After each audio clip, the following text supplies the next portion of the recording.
Hello, hello, hello. 3.4 zeros of polynomial functions.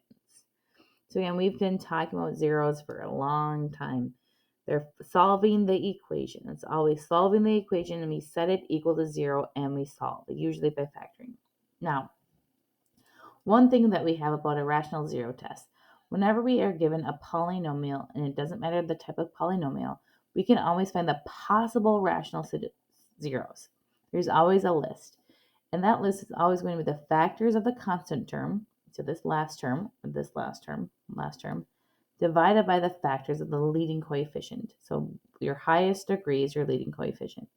So if I'm looking for the possible zeros, this is my constant term, and this is my leading coefficient term. So this reduces to be 8. So our possible zeros are always going to be then the factors of 8. However, it's always going to be a positive or a negative. So in this case, it would be positive negative 1 multiplies to get 8, positive negative 2, positive negative 4, and positive negative 8 itself. So these is all the list of factors. I want you to pause the video and try to do B and C, the possible zeros of the function. And this is what you should have gotten. So now I'm looking at this, I'm going to say, find the zeros of this function. Well, we don't know the zeros. We can't factor this completely yet. What we can do is list the possible zeros of the function. My possible zeros are going to be 6 divided by 1. So there's my possible zeros. So it's always a good indicator to start with 1. So let's say I'm going to try to divide this equation by a positive 1. So a 0 at 1. And I'm going to use synthetic division because I think synthetic division does not take as long as long division. So I'm testing this. I'm really hoping I get a 0 here. To be honest, I don't really know. So I bring down the 1, I multiply, add, multiply, add, multiply, add, multiply. That's not a 0. That one doesn't work because I'm not getting a 0 right here. So I'm going to do this again, but now I'm going to try to do negative 1. So I bring down the 1, multiply, add, multiply, add, multiply, add, multiply. Ooh, that's a good one. So now what I have, this was x to the fourth. I have x cubed. Now I have x squared, x, and so on and so forth.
Now is where this section gets a little bit more difficult. So whenever we have a zero of the function that's complex, we are always going to have the conjugate of that zero as well. So this question is saying, can you write the original equation, so if it was x to the fifth or whatever it may be, with these four, the degree of 4 zeros.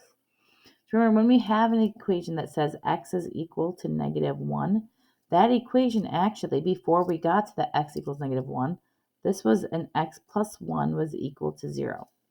So when we give you the zeros, you have to make sure to rewrite this as an equation, okay? So then this 0 at x plus or minus 1 becomes x plus 1. This also becomes an x plus 1. Now with this 3i, this would become an x minus 3i, okay? But we also are going to have the conjugate of that. So x minus the conjugate of 3i is a -3i. So what actually happens here, this becomes a minus 3i, and this becomes an x plus 3i. It's not always going to be the case. So now we start multiplying. So we're going to multiply this x plus 1 times x plus 1. So we do our first, we do our outside, we do our inside, we do our last. That was multiplying these two together. For our second two, we do our outside, or our first, we do our outside, because remember this becomes plus plus. So we do our outside, we do our inside, and we do our last. Now this is where you have to be careful. Negative times a positive is a negative. 3 times 3 is 9. I times I is I squared. So how this actually simplifies, this right here actually will be x squared. X plus x is 2x, so we have plus 2x plus 1. These two combine together, and these two cancel each other out. That's the whole reason why we need that conjugate. We are trying to get rid of that. Now, this stays as an x squared, and this right here becomes -9 times -1. Because x squared is equal to -1. So this actually becomes a plus 9. And now you have to multiply these two equations together. I typically always make the box just because it keeps it more organized for me, so that you have less opportunity to forget to multiply two terms together. So I multiply to get inside the box. X squared times x squared is x to the fourth. 9x squared. This becomes 2x cubed. This becomes 18x. This is x squared and 9. And I combine any like terms. So I have x to the fourth. Here I have a plus 2x cubed. I can add these two x squares together, so I get a plus 10x squared plus 18x plus 9. And this right here is my final answer. So now here, it's a little bit different. For a 0 at positive 1, I get x minus 1. For a positive 3, I get x minus 3. Now with a 0 at 4 minus I have x minus 4 minus I. And I also have an x minus 4 plus I. So notice how the 4 in both of these two will be negative. So right now I want you to multiply these two together. And you should have got x squared minus 4x plus 3. Now we're going to multiply 3 terms times 3 terms. So again, this becomes x minus 4 minus a negative becomes a positive I. X minus 4, distribute this becomes a negative I. So I want you to multiply in each box first. So pause the video and try to multiply inside the boxes first. Check your multiplication with my multiplication. Something that you should notice now. This xi cancels out with this xi. This 4i cancels out with this 4i. So what I actually have here is an x squared. These two x's can combine to get me a negative 8x. This becomes a positive 16. Negative 1 times -1, because an I squared is -1, this becomes a plus 1.